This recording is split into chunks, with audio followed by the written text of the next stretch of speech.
Normalement, dans une salle de boxe, il y a une balance. Il se pèse avant la séance. Il Mhm. se dit, je fais 75 kilos. Il se pèse après la séance. Il en voit qu'il en fait 73. Il a bu 1 litre. Et ben, il doit boire encore 1 litre, 1,5 litre pour récupérer l'eau qu'il a perdue. Ouais. Parce qu'il a bu 2 litres. Non, je sais plus trop Enfin, comment c'est le t'as dit calcul, je suis 75, désolé. 73, donc il a perdu 2 kilos. Il a perdu 2 Ouais. kilos. Il a bu 1 litre d'eau. Donc, il doit boire ouais, à peu près 2 litres après la séance, mais de manière progressive. Hmm. Par exemple, ça peut être ça pour améliorer sa récupération. Après, sur ses entraînements, ne pas tout le temps vouloir tout le temps être à fond, tout le temps être à 100% dans le dur.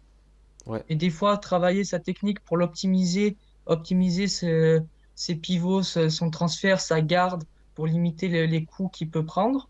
Ouais.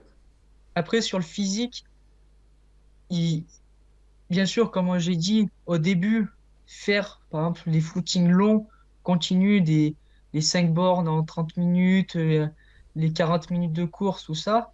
Mais peut-être que plus proche des combats, ou quand il commence à se dire, je vais bientôt combattre, j'ai bientôt les championnats régionaux, les championnats de France ou quoi, faire de l'intermittent.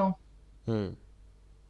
Même si peut-être qu'il aura pas une indication de sa VMA ou de sa VMI, chercher du coup quand même à se dire, ben là je fais du 10-10. Donc 10 secondes d'effort, 10 secondes de pause, 4 séries de diffs de 4 fois 10-10, Ouais. donc 4 fois 10 accélérations de 10 secondes avec 10 secondes de pause.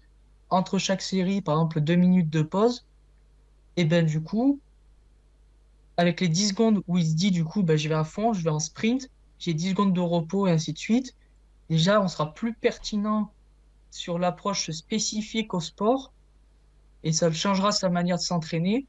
Et il aura sûrement un meilleur développement de ses qualités d'endurance et de réitération d'efforts.